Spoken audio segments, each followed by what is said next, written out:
नमस्कार, मैं सुमन कनुजे Indian news में तमाम दर्शकों का श्री दर्शन में स्वागत करती हूँ। श्री दर्शन में हम विभिन्न मंदिरों में जाकर देवी देवताओं के दर्शन करते हैं। हमारा उद्देश्य है व्यस्तता या अस्वस्थता के कारण जो देवी देवताओं के या मंदिरों तक नहीं पहुंच पाते हैं, उन मान्यताओं के अनुसार उन देवी देवताओं या मंदिरों को आप तक पहुंचाना हमारा उद्देश्य है। इसी कड़ी में हम आज पहुंच चुके हैं भैंसपुर।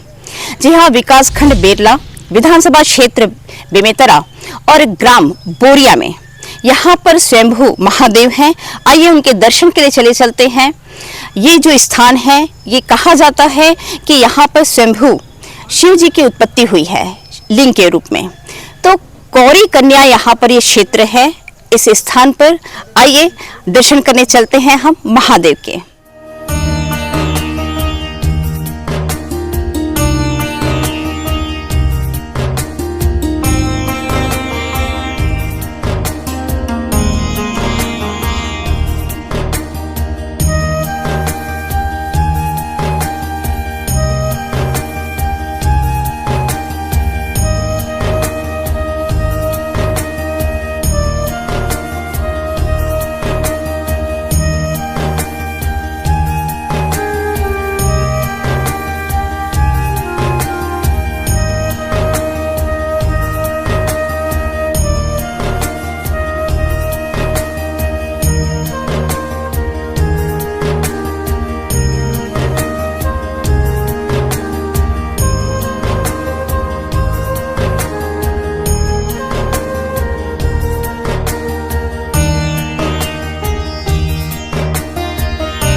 छत्तीसगढ़ के दुर्ग जिले से लगभग 45 किलोमीटर की दूरी पर स्थित है बेरला विकास खंड के ग्राम भैंसबोड़ में स्थित है कारू कन्या मंदिर।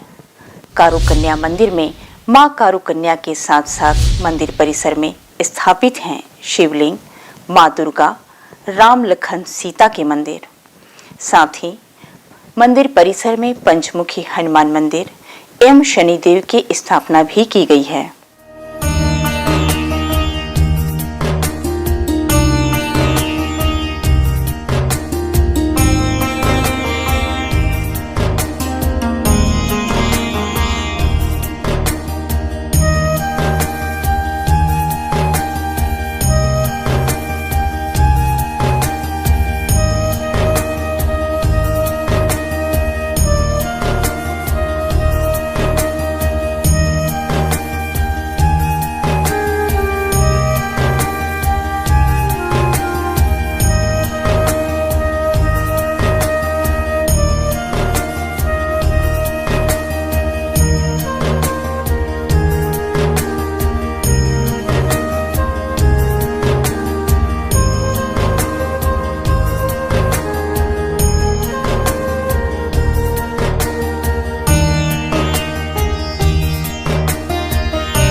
मां कारू कन्या को कुंवारी कन्या के रूप में जाना जाता है। कहा जाता है कि जिन दंपतियों के संतान नहीं है, मां से विनती करने पर उनकी गोद भर जाती है। मां कारू कन्या की बात करते हैं और यहाँ शिवलिंग की जब हम बात करते हैं तो बहुत सारी कथाएं प्रचलित हैं, बहुत सारी जानकारियां लोगों की से के द्वारा मिलती है। आइए हम युवा वर्ग से जानते हैं कि उनके इस मंदिर और इस क्षेत्र के बारे में क्या जानकारी है और किस तरीके से उनको जानकारी मिलती है। इस क्षेत्र के बारे में आप बताएंगे कि कैसे क्या कहानियां हैं, क्या आप लोगों को जानकारी मिलती है? जी, बड़े बुजुर्गों से ये कहा सुनी हुआ है, जिस समय माता रानी का यहाँ पे विराजमान था, उस समय इस स्थल पर गांव, बस्ती, घर द्वार सभी लोग का जमावड़ा लगा हुआ था। यहाँ पे काफी लोग यहाँ पे रहते थे। उस समय ये जो ग्राम है ये इसका बस्ती नहीं था यहाँ पे, मतलब उस समय यहाँ पे बस्ती था, खेत खलियान बाहर में था, मंदिर गांव के बीच में था। जिस तरह से शीतला मैया गांव के बीच में रहते हैं, उसी प्रकार माँ कारोकन्या माता यहीं पे विराजमान थे। उस समय बड़े बुजुर्गों से कहा सुना यह बात जानकारी में, इतिहास के बीच में बड़े बुजुर्ग लोग बोला करते थे। हम लोगों को पता चला कि माता रानी ज्यादा भीड़ भाड़ वाला माहौल पसंद नहीं करते थे। अच्छा अच्छा। तो उस विषय में उस समय में माता रानी को क्रोधित होकर के महामारी के रूप में गांव में बहुत सारे लोग बीमार होने लगा। अच्छा, महामारी फैल गया था। हाँ। उस बात को सभी लोगों ने गौर किया, गौर करके जहाँ पे खेत खलियान थे ग्राम बोरिया में, ये भैंसबोड़ है, अच्छा, बोरिया का एक हिस्सा है, वहां पे जाकर के ये लोग अपना घर बसाना चालू कर दिए। फिर भी माता रानी का आशीर्वाद सभी के ऊपर बना हुआ है। 50 किलोमीटर के अंतर्गत माँ कारोकन्या माता का आशीर्वाद सभी के ऊपर आज भी बरस रहा है। यहाँ पे अगर कोई जोड़ा अगर मन्नत लेके आता है कि माँ हमें बच्चा नहीं हो रहा है, माँ उनपे अपना आशीर्वाद बराबर दिखाता है और उनको फल मिल जाता है। जो बड़े बुजुर्ग हैं वो तो उनके ऊपर आस्था रखते ही हैं। जी हाँ। लेकिन जो युवा वर्ग है, क्या वो मंदिर और भगवान के ऊपर विश्वास करते हैं? युवा वर्ग में वैसे तो देखा जाए यहाँ पे कई लोग हैं, कोई मौज मस्ती के लिए आता है, लेकिन वैसा नहीं है। जितने भी आते हैं सब माता रानी का महिमा जानते हैं। आसपास के 50 किलोमीटर के अंतर्गत लोगों को पता है कि कारोकन्या माँ की कितनी शक्ति है, कितना भक्ति है। सभी लोग आते हैं केवल पूजा करने के लिए, दर्शन करने के लिए। बहुत बढ़िया जगह है यहाँ पे। हम भी लोग यहीं पे हैं, यहाँ पे हमारा दुकान है, हम बोरिया के रहने वाले हैं। हमें डेली यहाँ पे आते हैं, डेली का 200-300 आदमी यहाँ से आकर के गुजरते हैं माता का आशीर्वाद लेकर के। अभी सावन सोमवार था तो काफी भीड़ था। जैसा कि आपने सुना कि यहाँ माता रानी का आशीर्वाद लेने के लिए करीब 50 गांव के लोग यहाँ तक पहुँचते हैं और उनका विश्वास बना हुआ है और माता रानी का भी आशीर्वाद उन पर बना रहता है। और जैसा एक विषय कि जिनके बच्चे नहीं होते हैं, अगर वो जोड़ा आकर माता रानी के समक्ष प्रस्तुत होता है, उनसे मनुहार करता है, उनसे गुजारिश करता है, अपनी मन्नत रखता है, अपनी परेशानी उन्हें अर्पित करता है, तो उनकी गोद खाली नहीं जाती है और निश्चित रूप से माता का आशीर्वाद उन पर बनता है और वह संतान की प्राप्ति उन्हें होती है।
कारोकन्या मंदिर परिसर में प्रवेश करते ही सामने लगभग 74 फीट ऊंचा शिवलिंग नजर आता है।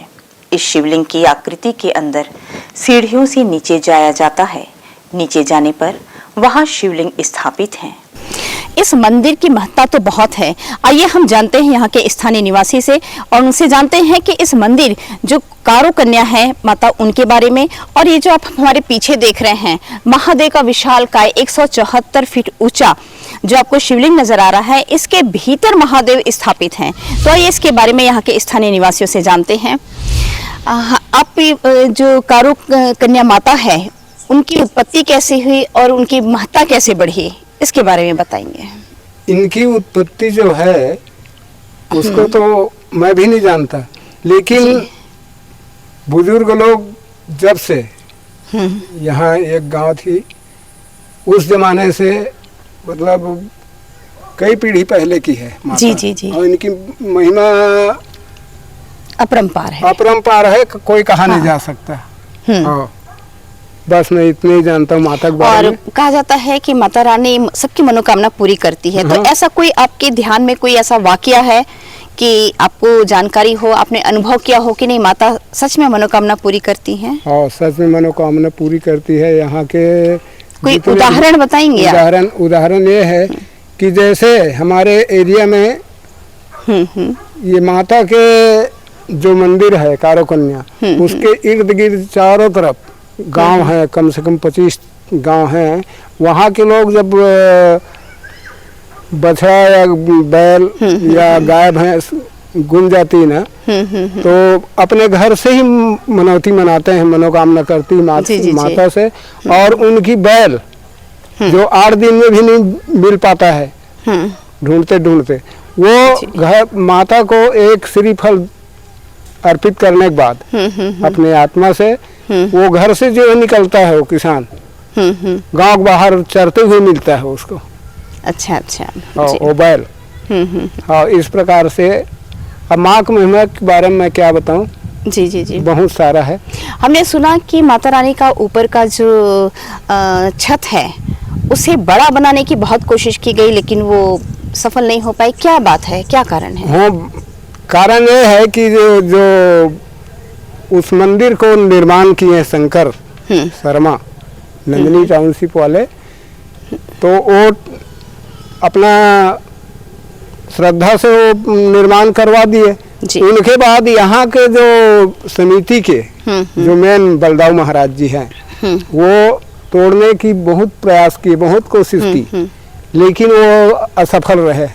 मातेश्वरी ने उनको परेशान कर दिए रात भर, कई बार, एक बार नहीं कई बार तोड़ने का प्रयास की उसने, लेकिन वो नहीं तोड़ पाया। अंत में अपनी इच्छा को वहीं को ही रख दिए कि चलो माँ आपकी ही इच्छा सही है और हमारी जो इच्छा है गलत है, ऐसा करके जी। वो तोड़ने की जो इच्छा है उसको खत्म कर दिए। हाँ, जैसा कि आपने सुना कि माँ भाव की भूखी होती है, प्रेम की भूखी होती हैं। बड़ी श्रद्धा से किसी श्रद्धालु ने माँ के ऊपर का छत का निर्माण करवाया था क्योंकि उसकी मनोकामना पूरी हुई थी।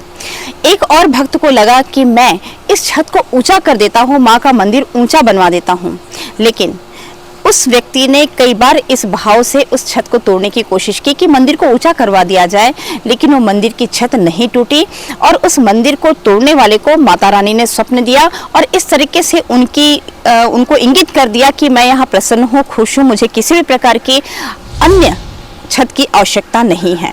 तो इस प्रकार से माता रानी भाव की भूखी होती हैं। अगर श्रद्धालु भाव से माता के शरण में जाते हैं तो निश्चित रूप से माँ कौरी कन्या उनकी मनोकामना को पूर्ण करती है और उनकी दुखों को दूर करती है। और रही बात ये पीछे हमारे महादेव भगवान की, तो जैसा कि आपने देखा कि महादेव नीचे पानी में विराजित हैं और ये काफी अंदर की ओर है, और बाहर आप जो विशालकाय शिवलिंग देख रहे हैं ये 174 फीट ऊंचा शिवलिंग है। इसे बनवाया गया है, लेकिन इस मंदिर की मान्यता बहुत दूर दूर तक फैली हुई है। और जैसा कि अभी स्थानीय निवासी ने बताया कि अगर किसी की गाय गुम जाती है तो यहाँ इस मंदिर परिसर में चूंकि भोलेनाथ का शिवलिंग भी विराजित है, माता रानी भी विराजित है और एक तरफ शनिदेव भी विराजित हैं।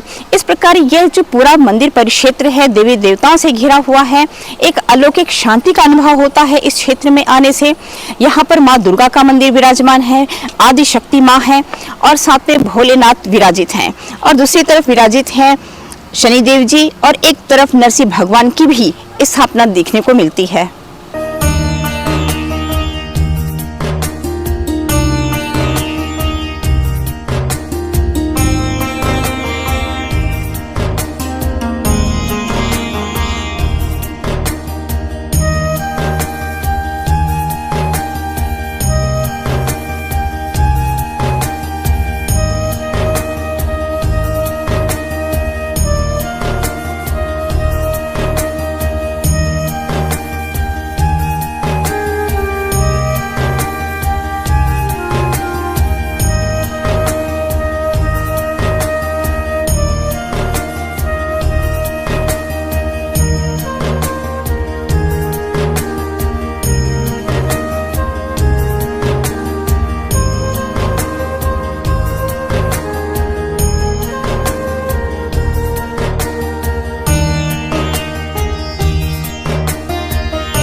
कारू कन्या मंदिर परिसर में प्रवेश करते ही अद्भुत शांति का अनुभव होता है। कारू कन्या मंदिर परिसर में शिवलिंग के दर्शन के साथ साथ मां कारू कन्या, शनिदेव, पंचमुखी भगवान हनुमान के साथ साथ यहाँ राम लखन सीता के भी दर्शन करने को मिलते हैं। प्रकृति की गोद में बसा ये मंदिर अद्भुत शांति का अनुभव कराता है।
आज हमने कारू कन्या मंदिर में महादेव और मां कारू कन्या के दर्शन किए। इस मंदिर परिसर में शनिदेव जी और पंचमुखी हनुमान जी के भी दर्शन किए। अपूर्व शांति का अनुभव इस मंदिर परिसर में होता है और जैसा कि आप इस मंदिर में आएंगे तो माता रानी आपकी मनोकामना निश्चित रूप से पूरी करेगी। श्री दर्शन में आज इतना ही। मुझे दीजिए इजाजत। कैमरा पर्सन अरुण के साथ नमस्कार।